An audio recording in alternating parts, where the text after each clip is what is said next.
يا الله الله يا ربي يا الله. لا إله إلا الله، لا إله إلا الله، لا إله إلا الله، محمد رسول الله، محمد رسول الله. أرجو رضاك يا الله، أنت الرحيم يا الله، هبني عطاك يا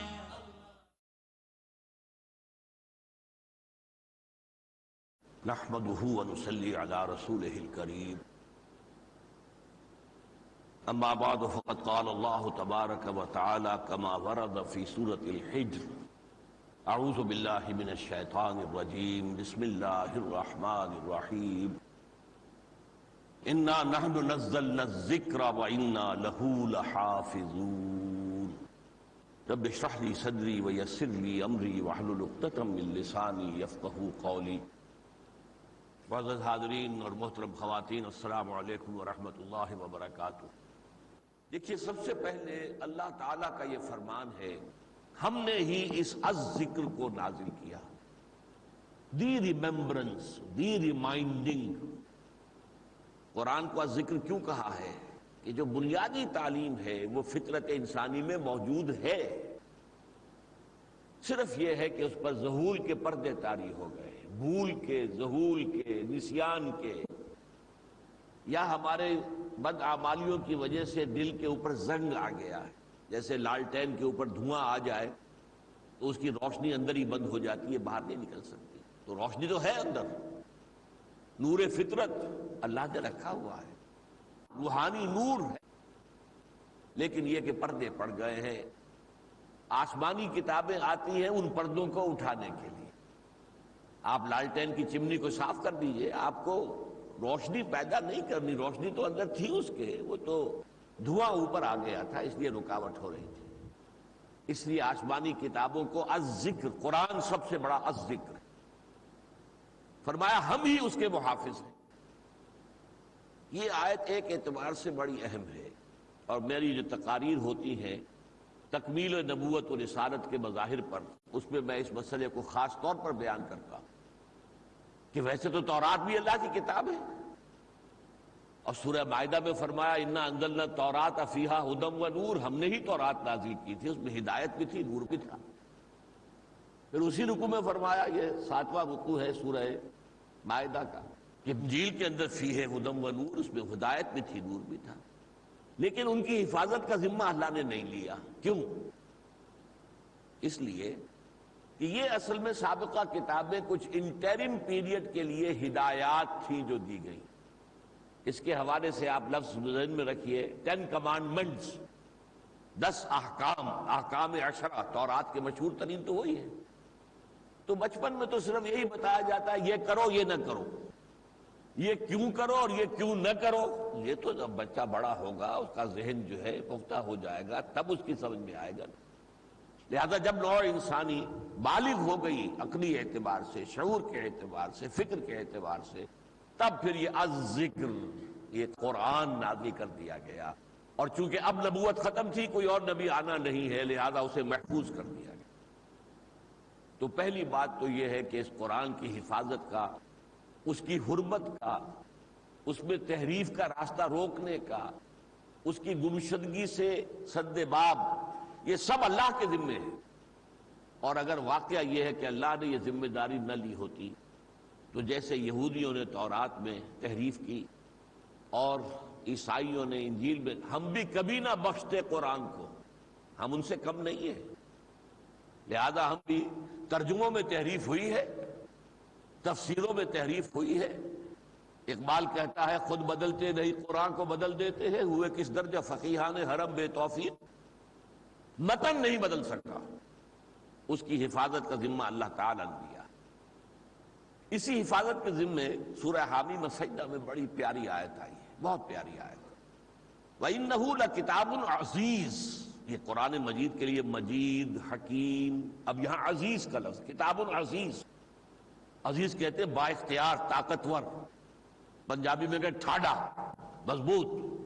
یہ بڑی مضبوط کتاب ہے، بڑی طاقتور کتاب ہے. لا یاتیہ الباطل من بین یدیہ ولا من خلفہ، اس پر باطل حملہ آور ہو ہی نہیں سکتا، نہ سامنے سے نہ پیچھے سے. یہ قرآن اپنی جگہ اتنا مضبوط ہے کہ کوئی اس پر حملہ کر ہی نہیں سکتا. باطل ناحق جو ہے وہ اس کے اوپر حملہ آور نہیں ہو سکتا. لا یاتیہ الباطل من بین یدیہ، نہ سامنے سے اور نہ پشت کی طرف سے. اور یہ کیا ہے؟ اس کا اتارا جانا ہے اس ذات کی طرف سے جو بہت مضبوط ہے، مستحکم ہے، حکمت والی ہے، اور ستودہ صفات ہے کہ اس کی آپ سے آپ حد ہو رہی ہے. تیسری آیت میں آپ کو سنا رہا ہوں، سورہ مائدہ کی آیت نمبر 48. وَأَنزَلْنَا إِلَيْكَ الْكِتَابَ بِالْحَقِّ، اور دیکھیے اے نبی، اے محمد صلی اللہ علیہ وسلم، ہم نے آپ کی طرف اس کتاب کو حق کے ساتھ نازل کیا. مصدقا لما بین یدیہ من الکتاب، اور یہ تصدیق کرتے ہوئے آیا ہے قرآن اس کی جو کتاب میں اس سے پہلے اس کے سامنے موجود ہے. کتاب تورات موجود تو تھی نا، اگرچہ وہ تحریف شدہ تھی. زبور تھی تو صحیح نا، انجیل اور انبیاء کے صحف موجود تھے. قرآن ان کی تصدیق کرتا ہے، لیکن تصدیق کرتا ہے صحیح باتوں کی.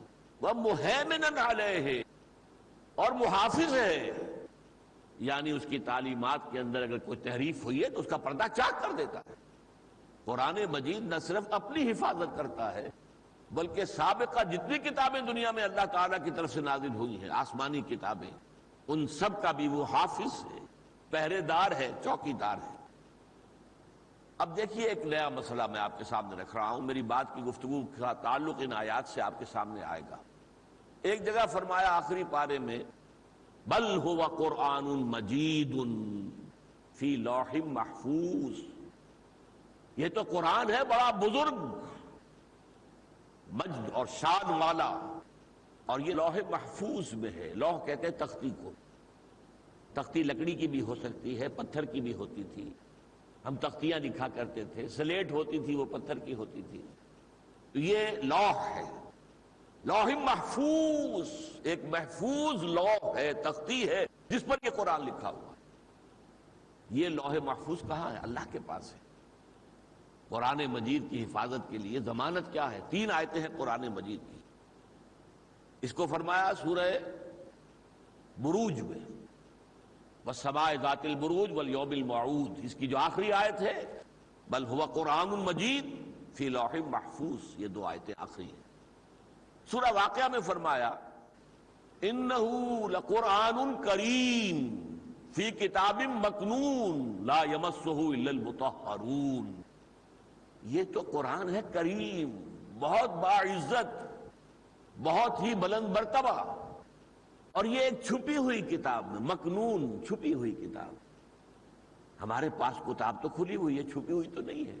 نہیں، یہ ایک اور کتاب کا ذکر ہو رہا ہے، فی کتاب مکنون لا یمسہ الا المطہرون، اسے چھو ہی نہیں سکتے مگر صرف نہایت پاک ہستیاں، نہایت پاک یعنی ملائکہ مقربین. وہ اصل قرآن اس کتاب مکنون میں ہے، کتاب مکنون، چھپی ہوئی کتاب.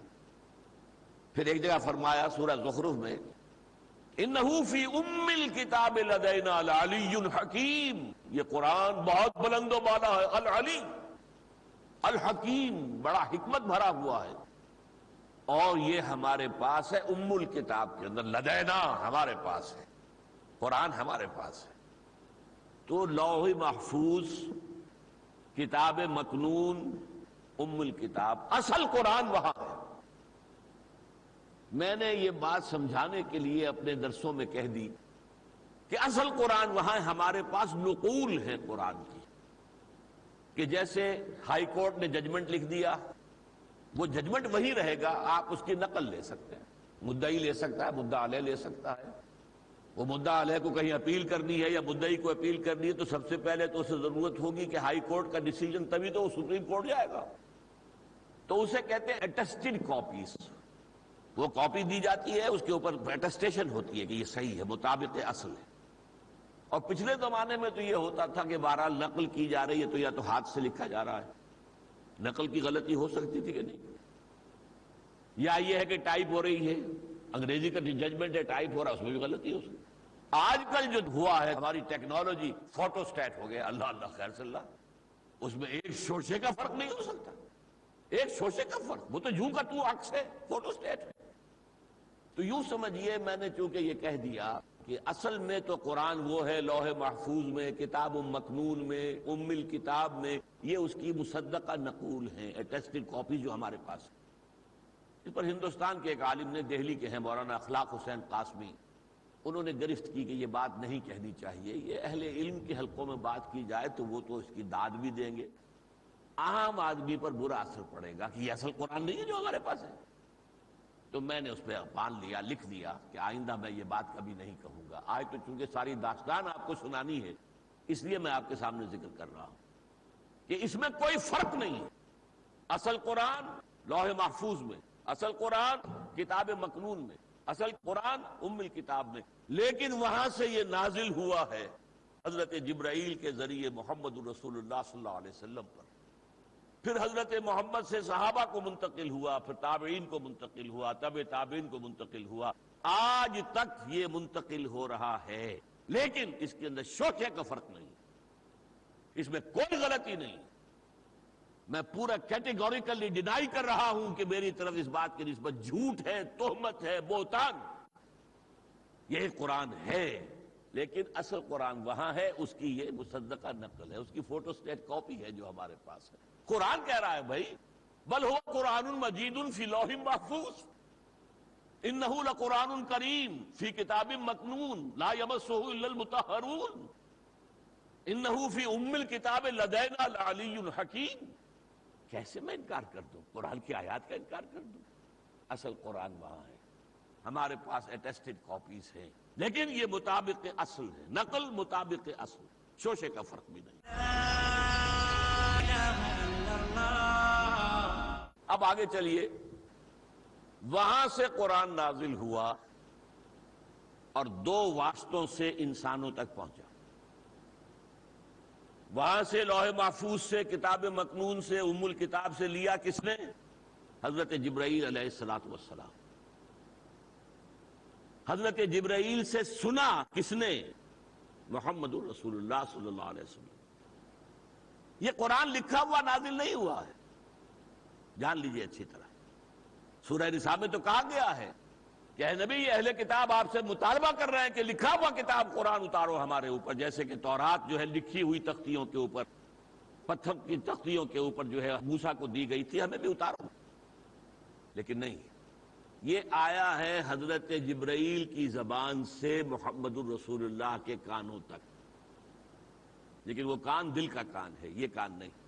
پھر محمد الرسول اللہ کی زبان مبارک سے صحابہ کے کانوں تک، یہ سماعت کے ذریعے سے منتقل ہوا ہے، اور اس میں دو واسطے ہیں۔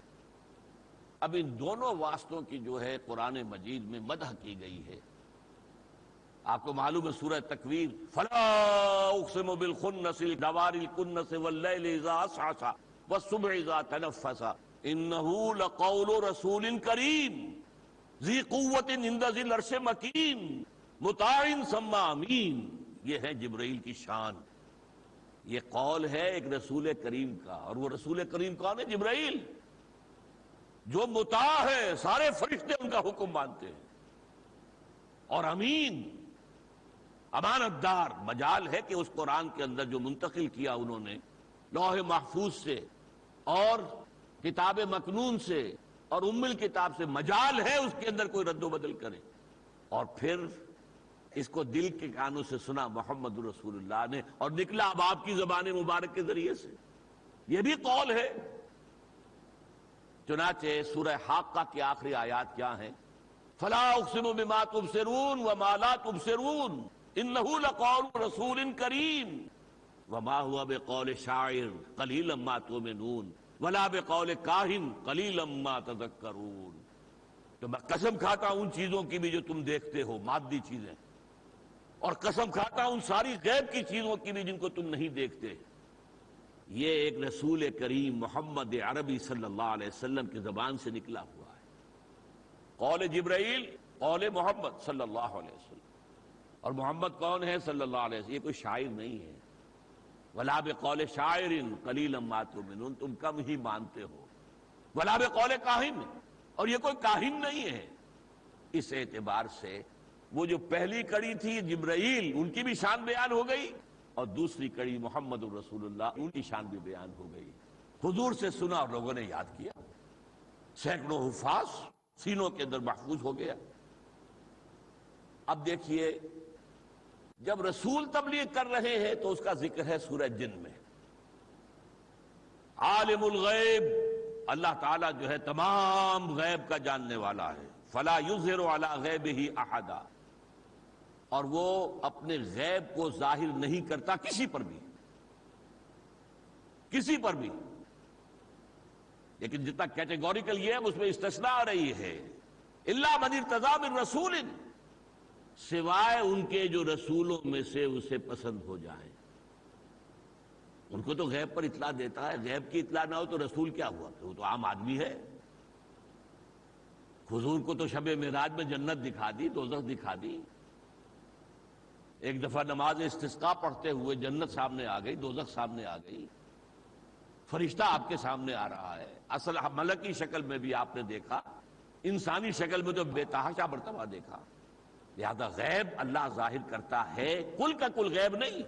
کل غیب تو اسی کے پاس ہے. عالم الغیب فلا یظہر علی غیبہ احدا، کسی کو بھی مطلع نہیں کرتا غیب پر. الا من ارتضی من رسول، سوائے ان رسولوں کے جنہیں وہ پسند کر لے.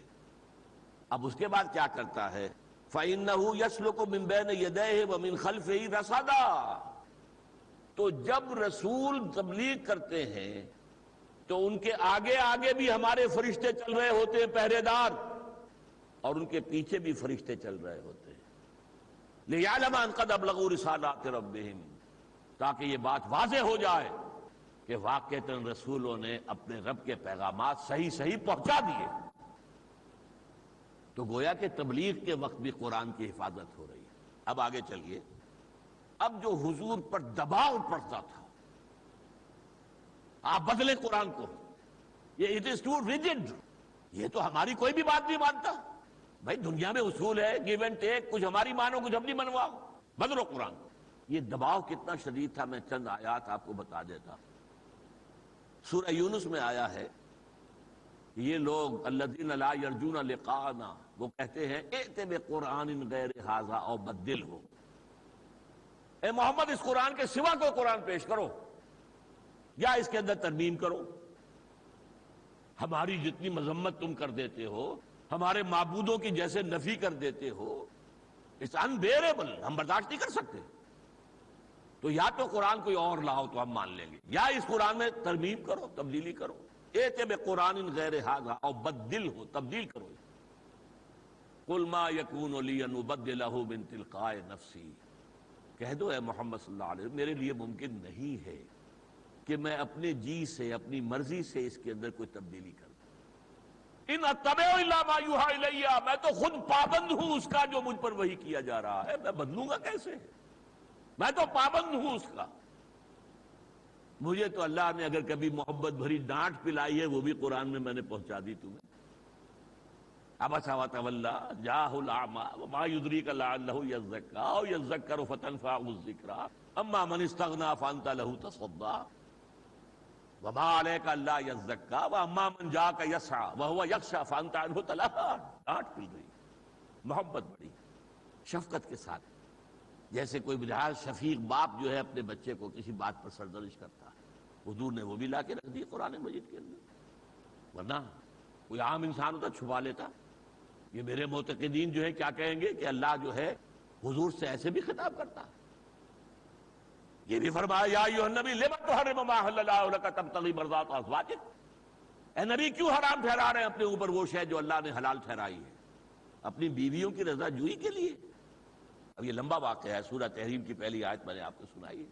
تو یہ ساری باتیں رکھ دی ہیں. بلغ ما انزل الیک من ربک وان لم تفعل فما بلغت رسالتہ.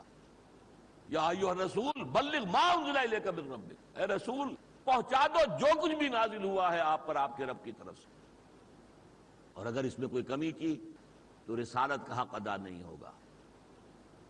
تو ائت بقرآن غیر ھذا او بدلہ، جواب کیا ہوا؟ قل ما یکون لی ان ابدلہ من تلقاء نفسی ان اتبع الا ما یوحی الی۔ اس سے بھی زیادہ واضح الفاظ آئے ہیں۔ آخر بشریت تھی نا حضور میں، آپ رسول تھے، نبی تھے، بشر بھی تو تھے نا، اور بشر کی ایک حد ہوتی ہے برداشت کرنے کی۔ ان کی مخالفت اتنی شدید ہو گئی، اتنا دباؤ پڑ رہا، قرآن میں ترمیم کرو، بدلو اس کو۔ فرمایا سورہ بنی اسرائیل میں وَإِن كَادُوا لَيَفْتِنُونَكَ عَنِ الَّذِي أَوْحَيْنَا إِلَيْكَ، جو وہی ہم نے کیا آپ کو، اس سے وہ فتنے میں ڈالنا چاہتے، بچلانا چاہتے، لِتَفْتَرِيَ عَلَيْنَا غَيْرَهُ، تاکہ افطرا کر کے اپنی طرف سے گھڑ کر کوئی چیز ہماری طرف منسوب کر دو۔ وَإِذًا لَاتَّخَذُوكَ خَلِيلًا، اور اے نبی پھر ان کی دشمنی ختم ہو جائے گی، یہ آپ کو اپنا بڑا محبوب، اپنا دوست بنا لیں گے۔ غصہ تو سارا قرآن پہ ہے، قرآن نفی کر رہا ہے ان کے شرک کی، قرآن نفی کر رہا ہے ان کے معبودوں کی، آپ سے تو کوئی ذاتی جھگڑا ہے ہی نہیں۔ اب اگلی آیت سنیے، وَلَوْلَا أَن ثَبَّتْنَاكَ لَقَدْ كِدتَّ تَرْكَنُ إِلَيْهِمْ شَيْئًا قَلِيلًا، یہ ہے مقام بشریت۔ اور اے نبی اگر ہم نے آپ کے پاؤں جمائے نہ رکھے ہوتے، ہم نے لولا ان ثبتناک لقد کدت ترکن الیہم شیئا قلیلا، تو آپ کچھ نہ کچھ ان کی طرف مائل ہو ہی جاتے۔ یہ ہے بشریت، لیکن ہم نے تمہارے پاؤں جمائے رکھے، ہم نے آپ کو ثبات عطا کیا۔ اذا لازقناک ضعف الحیات و ضعف الممات، اور اگر خدا نہ خواستہ، اگر بفرض محال آپ ان کے دباؤ میں آ کر کوئی غلط چیز ہماری طرف منسوب کر دیتے تو ہم آپ کو مزہ چکھاتے، دوہرا عذاب دنیا کا، دوہرا عذاب آخرت کا۔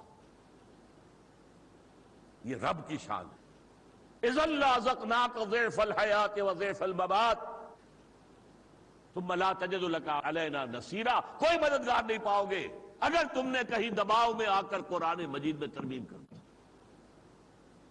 امکان کوئی ہے نہیں اس کا، لیکن ہم پر واضح کرنے کے لیے قرآن مجید کی حفاظت کس درجے میں مطلوب ہے اللہ کو۔ اگر نبی بھی کوئی ترمیم کر دے تو آئی بات ہے، نیک نیت اس سے کریں گے کہ یہ بدماش نہیں مان رہے، چلو تھوڑی سی نرمی کر دوں تاکہ کچھ مان لے، بعد میں منوا لوں گا۔ اگر تناؤ رہا اسی طرح وہ کھچے رہے میں بھی کھچا رہا تو بات کیسے بڑھے گی آگے؟ ہو سکتا ہے انسان کو جو ہے وہ اس طرح کا کوئی خیال آ جائے۔ وسوسہ تو شیطان کا جو ہے وہ نبی کو بھی آ سکتا ہے، وسوسہ تو آ سکتا ہے، لیکن نہیں فرمایا وَإِن كَادُوا لَيَفْتَنُونَكَ عَنِ الَّذِي أَوْحَيْنَا إِلَيْكَ لِتَفْتَرِيَ عَلَيْنَا غَيْرَهُ وَإِذًا لَاتَّخَذُوكَ خَلِيلًا، اگر کوئی شے اپنی طرف سے گھڑ کر ہمارے اوپر آج لگا دیں گے تو پھر دوست بنا لیں گے، آپ کو خلیل بنا لیں گے۔ وَلَوْلَا أَن ثَبَّتْنَاكَ، اگر ہم نے آپ کو جمائے نہ رکھا ہوتا، لَقَدْ كِدتَّ تَرْكَنُ إِلَيْهِمْ شَيْئًا قَلِيلًا، تو کوئی عجب نہیں کہ آپ کچھ نہ کچھ ان کی جانب جھک ہی جاتے۔ لیکن اگر ایسا ہو جاتا اذا لازقناک ضعف الحیات و ضعف الممات ثم لا تجد لك علینا نصیرا، تو اے نبی اگر ایسا ہو جاتا بالفرض تو ہم تمہیں مزہ چکھاتے عذاب کا، دنیا میں بھی دوہرا اور آخرت میں بھی ہو رہی۔ اب آگے چلیے، اب جو حضور پر دباؤ پڑتا تھا آپ بدلیں قرآن کو، یہ اٹ از ٹو ریجڈ، یہ تو ہماری کوئی بھی بات نہیں مانتا۔ بھائی دنیا میں اصول ہے، گیو اینڈ ٹیک، کچھ ہماری مانو کچھ اپنی منواؤ، بدلو قرآن۔ یہ دباؤ کتنا شدید تھا میں چند آیات آپ کو بتا دیتا۔ سورہ یونس میں آیا ہے یہ لوگ الذین لا یرجون لقاءنا، وہ کہتے ہیں ائت بقرآن غیر ھذا او بدلہ، اے محمد اس قرآن کے سوا کو قرآن پیش کرو یا اس کے اندر ترمیم کرو۔ ہماری جتنی مذمت تم کر دیتے ہو، ہمارے معبودوں کی جیسے نفی کر دیتے ہو، اٹس انبیئریبل، ہم برداشت نہیں کر سکتے، تو یا تو قرآن کوئی اور لاؤ تو ہم مان لیں گے، یا اس قرآن میں ترمیم کرو، تبدیلی کرو۔ ائت بقرآن غیر ھذا او بدلہ، تبدیل کرو۔ قل ما یکون لی ان ابدلہ من تلقاء نفسی، کہہ دو اے محمد صلی اللہ علیہ وسلم میرے لیے ممکن نہیں ہے کہ میں اپنے جی سے، اپنی مرضی سے اس کے اندر کوئی تبدیلی کروں۔ ان اتبع الا ما یوحی الی، میں تو خود پابند ہوں اس کا جو مجھ پر وحی کیا جا رہا ہے، میں بدلوں گا کیسے؟ میں تو پابند ہوں اس کا۔ مجھے تو اللہ نے اگر کبھی محبت بھری ڈانٹ پلائی ہے وہ بھی قرآن میں نے پہنچا دی تمہیں۔ عبس وتولى جاءه الأعمى وما يدريك لعله يزكى أو يذكر فتنفعه الذكرى أما من استغنى فأنت له تصدى وما عليك ألا يزكى وأما من جاءك يسعى وهو يخشى فأنت عنه تلهى. ڈانٹ پل گئی، محبت بڑی شفقت کے ساتھ، جیسے کوئی بہار شفیق باپ جو ہے اپنے بچے کو کسی بات پر سرزنش کرتا ہے، حضور نے وہ بھی لا کے رکھ دی قرآن مجید کے اندر. ورنہ کوئی عام انسان ہوتا چھپا لیتا. یہ میرے معتقدین جو ہے کیا کہیں گے کہ اللہ جو ہے حضور سے ایسے بھی خطاب کرتا. یہ بھی فرمایا یا ایھا النبی لم تحرم ما احل اللہ لک تبتغی مرضات ازواجک، اے نبی کیوں حرام ٹھہرا رہے ہیں اپنے اوپر وہ شے جو اللہ نے حلال ٹھہرائی ہے اپنی بیویوں کی رضا جوئی کے لیے. اب یہ لمبا واقعہ ہے، سورہ تحریم کی پہلی آیت میں نے آپ کو سنائی. تو یہ ساری باتیں رکھتی ہے. بلغ ما انزل الیک من ربک وان لم تفعل فما بلغت رسالتہ. یا ایھا الرسول بلغ ما انزل الیک من ربک، اے رسول پہنچا دو جو کچھ بھی نازل ہوا ہے آپ پر آپ کے رب کی طرف سے، اور اگر اس میں کوئی کمی کی تو رسالت کا حق ادا نہیں ہوگا. تو ائت بقرآن غیر ھذا او بدلہ، جواب کیا ہوا؟ قل ما یکون لی ان ابدلہ من تلقاء نفسی ان اتبع الا ما یوحی الی. اس سے بھی زیادہ واضح الفاظ آئے ہیں. آخر بشریت تھی نا حضور میں، آپ رسول تھے، نبی تھے، بشر بھی تو تھے نا، اور بشر کی ایک حد ہوتی ہے برداشت کرنے کی. ان کی مخالفت اتنی شدید ہو گئی، اتنا دباؤ پڑ رہا، قرآن میں ترمیم کرو، بدلو اس کو. فرمایا سورہ بنی اسرائیل میں وَإِن كَادُوا لَيَفْتِنُونَكَ عَنِ الَّذِي أَوْحَيْنَا إِلَيْكَ، جو وہی ہم نے کیا آپ کو اس سے وہ فتنے میں ڈالنا چاہتے، بچلانا چاہتے. لِتَفْتَرِيَ عَلَيْنَا غَيْرَهُ، تاکہ افطرا کر کے اپنی طرف سے گھڑ کر کوئی چیز ہماری طرف منسوب کر دو. وَإِذًا لَاتَّخَذُوكَ خَلِيلًا، اور اے نبی پھر ان کی دشمنی ختم ہو جائے گی، یہ آپ کو اپنا بڑا محبوب اپنا دوست بنا لیں گے. غصہ تو سارا قرآن پہ ہے. قرآن نفی کر رہا ہے ان کے شرک کی، قرآن نفی کر رہا ہے ان کے معبودوں کی. آپ سے تو کوئی ذاتی جھگڑا ہے ہی نہیں. اب اگلی آیت سنیے، وَلَوْلَا أَن ثَبَّتْنَاكَ لَقَدْ كِدتَّ تَرْكَنُ إِلَيْهِمْ شَيْئًا قَلِيلًا. یہ ہے مقام بشریت. اور اے نبی اگر ہم نے آپ کے پاؤں جمائے نہ رکھے ہوتے، ہم نے لَوْلَا أَن ثَبَّتْنَاكَ لَقَدْ كِدتَّ تَرْكَنُ إِلَيْهِمْ شَيْئًا قَلِيلًا، تو آپ کچھ نہ کچھ ان کی طرف مائل ہو ہی جاتے. یہ ہے بشریت. لیکن ہم نے تمہارے پاؤں جمائے رکھے، ہم نے آپ کو ثبات عطا کیا.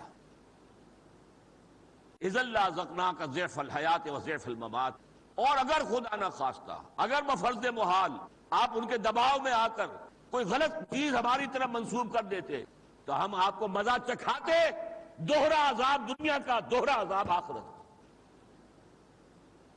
یہ رب کی شان ہے. اذا لازقناک ضعف الحیات و ضعف الممات ثم لا تجد لك علینا نصیرا. کوئی مددگار نہیں پاؤ گے اگر تم نے کہیں دباؤ میں آ کر قرآن مجید میں ترمیم کر دی. امکان کوئی ہے نہیں اس کا. لیکن ہم پر واضح کرنے کے لیے قرآن مجید کی حفاظت کس درجے میں مطلوب ہے اللہ کو. اگر نبی بھی کوئی ترمیم کر دے تو آئی بات ہے نیک نیتی سے کریں گے کہ یہ بدماش نہیں مان رہے، چلو تھوڑی سی نرمی کر دوں تاکہ کچھ مان لے، بعد میں منوا لوں گا. اگر تناؤ رہا اسی طرح وہ کھچے رہے میں بھی کھچا رہا تو بات کیسے بڑھے گی آگے؟ ہو سکتا ہے انسان کو جو ہے وہ اس طرح کا کوئی خیال آ جائے. وسوسہ تو شیطان کا جو ہے وہ نبی کو بھی آ سکتا ہے، وسوسہ تو آ سکتا ہے. لیکن نہیں فرمایا وَإِن كَادُوا لَيَفْتَنُونَكَ عَنِ الَّذِي أَوْحَيْنَا إِلَيْكَ لِتَفْتَرِيَ عَلَيْنَا غَيْرَهُ وَإِذًا لَاتَّخَذُوكَ خَلِيلًا. اگر کوئی شے اپنی طرف سے گھڑ کر ہمارے اوپر آگ لگا دیں گے تو پھر دوست بنا لیں گے، آپ کو خلیل بنا لیں گے.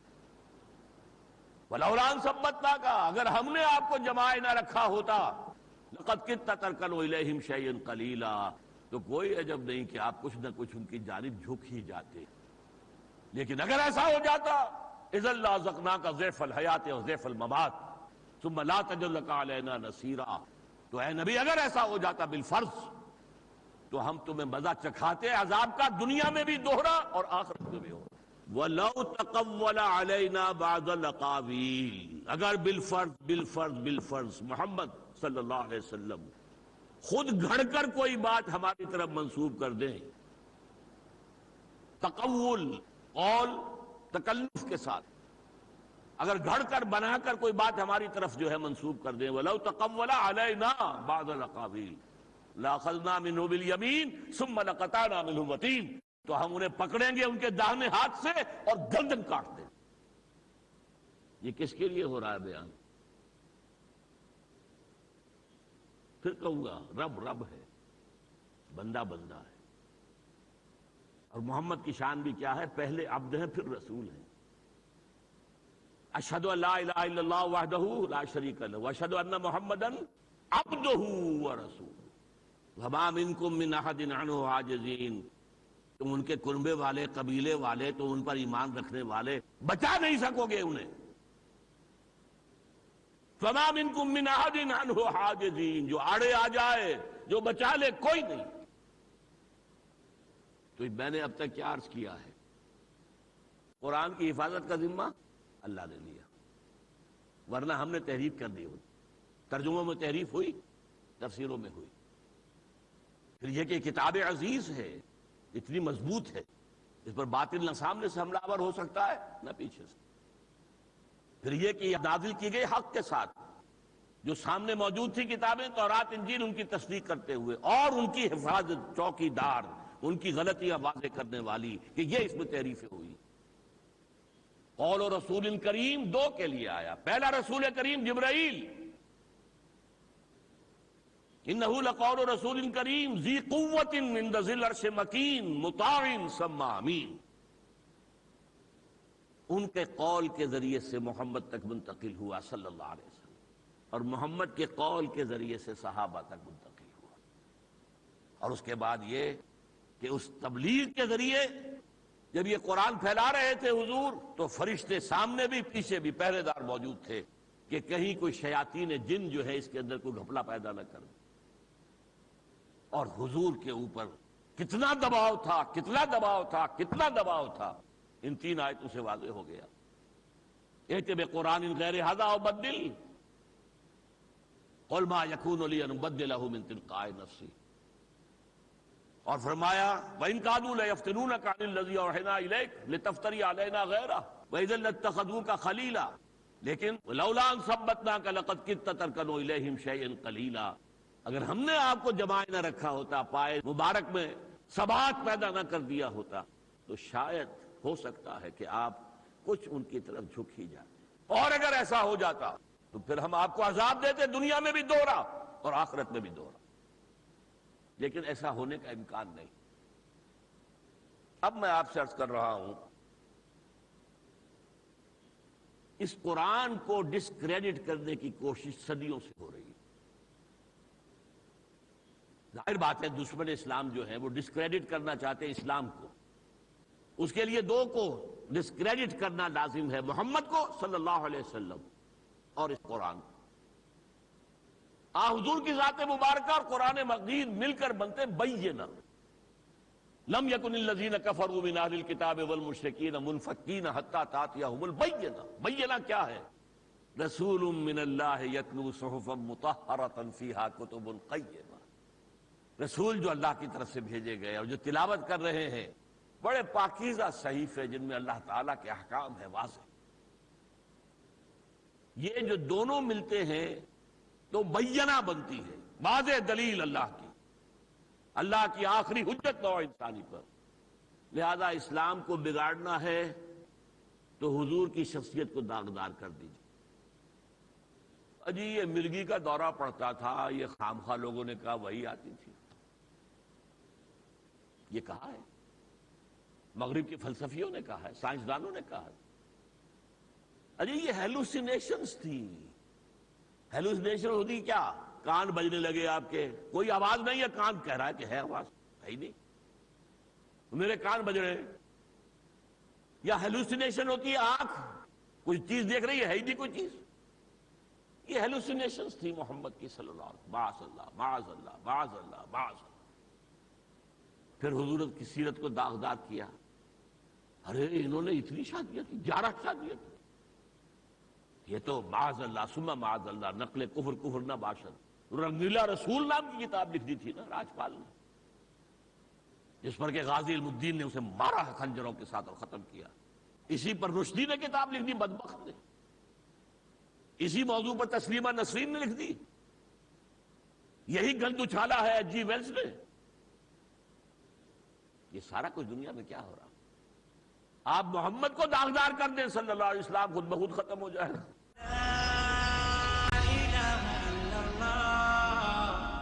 ارے یہ ہیلوسینیشنز تھی. ہیلوسینیشن ہوتی کیا؟ کان بجنے لگے آپ کے، کوئی آواز نہیں ہے، کان کہہ رہا ہے کہ ہے آواز، ہے ہی نہیں، میرے کان بج رہے ہیں. یا ہیلوسینیشن ہوتی ہے آنکھ کوئی چیز دیکھ رہی ہے ہی نہیں کوئی چیز. یہ ہیلوسینیشنز تھی محمد کی صلی اللہ علیہ وسلم. معاذ اللہ معاذ اللہ معاذ اللہ معاذ اللہ. پھر حضور کی سیرت کو داغدار کیا. ارے انہوں نے اتنی شادیاں کی، 11 شادیاں کی. یہ تو معاذ اللہ ثم معاذ اللہ نقل کفر کفر نہ باشد. رنگیلا رسول نام کی کتاب لکھ دی تھی نا راجپال نے، جس پر کہ غازی علم الدین نے اسے مارا خنجروں کے ساتھ اور ختم کیا. اسی پر رشدی نے کتاب لکھ دی، بدبخت نے. اسی موضوع پر تسلیمہ نسرین نے لکھ دی. یہی گند اچھالا ہے ایچ جی ویلز نے. یہ سارا کچھ دنیا میں کیا ہو رہا؟ آپ محمد کو داغدار کر دیں صلی اللہ علیہ وسلم، خود بخود ختم ہو جائے گا. دوسرے قرآن کو ڈسکریڈٹ کرنا ایک بڑی سازش ہوئی تھی، اسرائیل نے کی تھی. ایک تحریف شدہ قرآن شائع کیا ملینز کی تعداد میں اور افریقی ممالک میں عام کر دیا، تاکہ 50 سال بعد لوگ کہیں گے اجی دیکھیے قرآن یہ قرآن ہے، اس میں تو یہ بات یوں لکھی ہوئی ہے، یوں تو نہیں لکھی ہوئی. کنٹروورسی تو شروع ہو جائے گی نا. اب آپ لاکھ وضاحتیں کرتے پھریے. اس کا توڑ کیا اللہ تعالیٰ انہیں اجر دے، ثواب دے. جمال عبد الناصر کھڑا ہو گیا، جو بھی کچھ تھا یہ اس کی خدمت بہت بڑی ہے. قرآن مجید کی ٹیپس تیار کروائے شیخ محمود خلیل الحسری رحمت اللہ علیہ اور قاری عبد الباسط محمد عبد الصمد. پورا قرآن ٹیپ ریکارڈ کے اندر، ٹیپس کے اندر محفوظ کر دیا گیا اور لاکھوں اس کے نسخے جو ہے عام کر دیے. یہ ہے اصل قرآن. اور دوسری کوشش کی سعودی عرب کے حکمرانوں نے، لیکن انہوں نے کیا کیا؟ ایک فاؤنڈیشن قائم کی، قرآن فاؤنڈیشن. میں سمجھتا ہوں کہ اب تک وہاں سے جو نسخے چھپے ہیں کروڑوں کی تعداد ہوگی. حاجیوں کو مفت تقسیم ہو رہا. ایسا عمدہ کاغذ، ایسا آرٹ پیپر، ایسی خوبصورت طباعت اور جلد جو یہاں 1000 روپے میں کوئی نہیں بنا کے دے گا آپ کو. وہ جلد اب وہ تقسیم ہوا، لاکھوں کی تعداد کے اندر تقسیم ہوا ہے. حاجی جائے لے آئے. اس کے ترجمے بھی، اردو ترجمہ بھی اب شائع کر دیا ہے. تو یہ ساری کوششیں ہوئی ہے قرآن کی حفاظت کے لیے. ایک سازش کچھ ہی عرصے پہلے ہوئی تھی. یمن کی کچھ غاروں میں سے کچھ اوراق نکل آئے، برآمد ہو گئے، کچھ بوریوں میں بند تھے. اس میں قرآن مجید کی آیات کسی مختلف طریقے سے لکھی ہوئی تھی. شور مچ گیا، شور مچ گیا. لو جی قرآن، پرانا قرآن یہ نکل کے آیا ہے، یہ غار سے برآمد ہوا ہے، یہ تو آپ کا جو خط ہے اس سے مختلف ہے. اس کی بھی پھر وضاحت کرنی پڑی. ہوا کیا تھا اصل میں کہ قرآن جب نازل ہوا تو لوگوں کے لیے، ان پڑھ قوم تھی نا، امی قوم تھی، ان کے لیے گرامر سیکھنا اور قرات سیکھنا آسان کام تو نہیں تھا. تو اپنے اپنے لہجے میں پڑھ لو، کوئی حرج نہیں، اپنے لہجے میں پڑھ لو. 7 احرف، 7 لہجوں میں قرآن پڑھنے کی اجازت تھی. اب اس کا نتیجہ کیا نکلا؟ وہ جو پڑھتے تھے وہی لکھنے بھی لگے.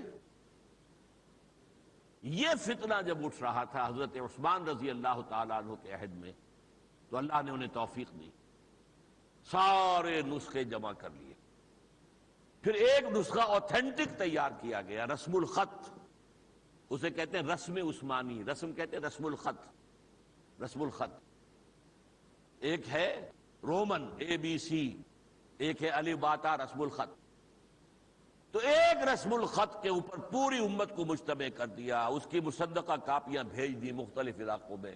آج بھی آپ جائیے استنبول کے بہت بڑے عجائب گھر میں جہاں نوادرات اور تبرکات جمع ہیں، وہاں پر آپ کو وہ قرآن مل جائے گا. اور تاشقند میں وہ قرآن بھی محفوظ تھا. اب میں نہیں کہہ سکتا کیا حال ہے، کہ جس پر خون کے دھبے پڑے ہوئے تھے جب حضرت عثمان کو شہید کیا گیا ہے. اور ان کی اہلیہ نے حضرت نائلہ نے اپنے ہاتھ سے وار روکنا چاہا ہے تو ان کی انگلیاں کٹی ہیں، اور اس کا خون جو ہے، کیونکہ اس وقت حضرت عثمان تو اطمینان سے بیٹھے ہوئے قرآن کی تلاوت کر رہے تھے، انہیں پرواہ نہیں تھی، کر دو قتل مجھے، بھئی میرے اگر کوئی خطائیں ہیں بھی تو تم اپنے لے جاؤ، میں تو کسی کا خون جو ہے نہیں بہاؤں گا۔ بہرحال وہ قرآن بھی محفوظ رہا۔ یہ جو پہلا پارہ ہے اس کی جو آخری آیات ہے فَسَيَكْفِيكَهُمُ اللَّهُ، تو اللہ کافی ہوگا اے نبی آپ کے لیے ان تمام دشمنوں کے مقابلے میں، وہاں پر خون کے دھبے لگے ہوئے۔ تو یہ ہے وہ معجزہ کہ جو صادر ہوا کہ اب رسم الخط بھی ایک ہے، پوری دنیا میں ایک ہی رسم الخط کے اندر قرآن لکھا جا رہا ہے، حالانکہ قرآن لکھا ہوا نازل نہیں ہوا، یہ نوٹ کر لیجیے۔ کتابت تو انسانوں نے کی ہے نا، لکھنے میں انسانوں سے کوئی فرق ہو رہا تھا، حضرت عثمان نے ایک متن کے اوپر پوری امت کو جمع کر دیا۔ ہمارے جمعے کے خطبوں میں کہتے ہیں جامع و آیات القرآن، یہ بہت مغالطہ ہے، آیات قرآنیہ تو جمع ہو چکی حضور کے زمانے میں، اور کتابی شکل دی جا چکی حضرت ابوبکر کے عہد میں، حضرت عثمان کے زمانے میں جامع الامت علی رسم واحد، ایک ہی رسم الخط کے اوپر جسے رسم عثمانی کہتے ہیں، پوری امت کو آپ نے جمع کر۔ بہرحال اب جو ہو رہا ہے معاملہ وہ اس اعتبار سے بڑا یونیک ہے۔ سوچئے آپ، بھائی فرض کیجئے کسی شخص نے بے حرمتی کر دی تھی قرآن کی، نیوز ویک نے کیوں چھاپا؟ کیا اسے پتہ نہیں تھا کہ مسلمانوں کے جذبات مجروح ہوں گے؟ کیوں چھاپا؟ یہ اس لیے چھاپا ہے کہ دلاورس دزدے کہ بکف چراغ دارد، چور کتنا طاقتور ہے اور کتنا خود اعتمادی ہے، دلاوری ہے اس میں کہ وہ ہاتھ میں چراغ لے کر آیا ہے چوری کرنے کے لیے۔ لوگ دیکھ لیں گے کون ہے، پہچان لیں گے، لیکن اسے ڈر ہی نہیں۔ آج امریکہ کو کوئی ڈر نہیں، کرو جو مرضی ہے، اور وہاں کا آدمی عام طور پر سمجھ لیجئے، امریکی قوم عام طور پر سادہ لوح قوم ہے، سادہ لوح ہے۔ میں 1979 سے لے کر 2001 تک کم سے کم 40 مرتبہ گیا ہوں امریکہ، اور 3 ہفتے 4 ہفتے مہینہ بھر وہاں ٹھہرا ہوں۔ میں نے اس قوم کو اچھی طرح دیکھا، سادہ لوگ، ان کو زیادہ معلومات دنیا کی ہے ہی نہیں، بس کام کام کام، 5 دن کام، 2 دن عیش، پیے جاؤ شراب، یہ کرو وہ کرو، وہاں چلے جاؤ پکنک کرو، بس عیش۔ لیکن یہ میڈیا، الیکٹرانک میڈیا نے ان کے دماغوں کے اندر زہر بھر دیا، انہوں نے سارا ڈسکریڈٹ کیا ہے قرآن کو بھی اور محمد رسول اللہ کو بھی صلی اللہ علیہ وسلم۔ یہ قرآن خونی کتاب ہے، جب تک یہ قرآن دنیا میں ہے امن قائم نہیں ہو سکتا۔ لائٹ جارج کی بات آج گونج رہی ہے پوری دنیا کے اندر، لہذا ان کے سپاہی بڑے جو ہیں وہ سادہ لوگ دشمنی کے اندر شیر ہو گئے، اور وہ قرآن کے ساتھ وہ کچھ کر رہے ہیں جس کا ہم تصور نہیں کر سکتے۔ میں زبان سے نہیں کہنا چاہتا کہ فلش میں بہایا جا رہا قرآن مجید، ہوا ہے، لیکن یہ کیوں ہوا ہے اور کیوں اس کو، ابھی جو رپورٹ آئی ہے ایف بی آئی کی کہ یہ کوئی ایک واقعہ نہیں ہے، ایسے بے شمار واقعات ہوئے، کیوں بیان کر رہے ہیں، چھپاتے کیوں نہیں ہیں؟ اور کیجئے، اس لیے وہ ٹیسٹ کر رہے ہیں ذرا مسلمانوں میں کوئی غیرت باقی ہے یا نہیں۔ عبد القادر روہیلا نے جیسے ٹیسٹ کیا تھا، اس وقت کا جو مغل بادشاہ تھا اس کو قتل کیا، اس کی آنکھیں نکالی شاہ تیموری کی آنکھیں نوکے خنجر سے، اور پھر اس کے محل میں چلا گیا، وہاں اس کی بیویاں باندیاں، اور وہاں جا کر ایسے ہو گیا، اپنی تلوار بھی اتار دی، خنجر بھی اتار کے رکھ دیا، ڈھال بھی اندر رکھ دی، لیٹ گیا جیسے کہ سو رہا ہے۔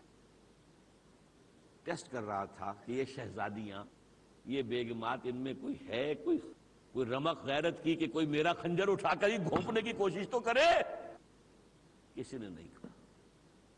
تو اس نے کہا کہ غیرت نام تھا جس کا، گئی تیمور کے گھر سے۔ روہیلا کس قدر ظالم جفاجو کینہ پرور تھا، نکالی شاہ تیموری کی آنکھیں نوکے خنجر سے، یہ پہلا شعر ہے اس نظم کا۔ اور آخری شعر کیا ہے کہ اس نے کہا کہ غیرت نام تھا جس کا، گئی تیمور کے گھر سے۔ اب غیرت نہیں، حمیت نہیں، وہ ہمارا جائزہ لے رہے ہیں۔ جب کوئی آپریشن ہوتا ہے، جب اینستھیزیا دے دیتے ہیں، پھر دیکھتے ہیں کہیں سے کوئی سوئی چبھا کر انہیں پتہ چلا کہ نہیں چلا۔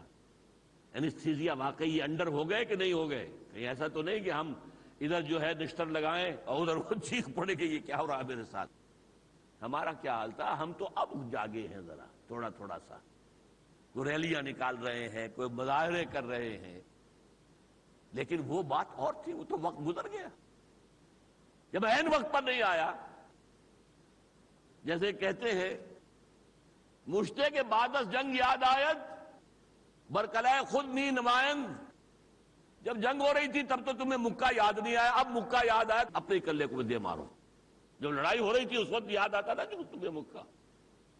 بہرحال اب تو یہ ایک اوپن سیکرٹ ہے، تو یہ معاملہ ہو رہا ہے۔ اب اس میں دوسری طرف کا بات میں کر رہا ہوں، میرے بارے میں شوشہ چھوڑ گیا ہے کہ میں نے کہا کہ قرآن تو وہی قرآن ہے، یہ جو ہے یہ تو نقلیں ہیں، یہ محفوظ نہیں ہے، بس قرآن وہی محفوظ ہے۔ معاذ اللہ ثم معاذ، میں نے آپ کے سامنے اپنی بات پوری واضح کر دی، یہ قرآن محفوظ ہے۔ جیسے سورج کی کرن یہاں آ کر بھی سورج کے ساتھ جڑی ہوئی ہے، اسی طرح قرآن یہاں آ گیا ہے، لیکن لوح محفوظ کتاب مکنون اور ام الکتاب کے ساتھ اس کا تعلق برقرار ہے، منقطع نہیں ہے۔ اقول قولی ھذا واستغفر اللہ لی ولکم ولسائر المسلمین والمسلمات۔ اللہ اللہ یا ربی یا اللہ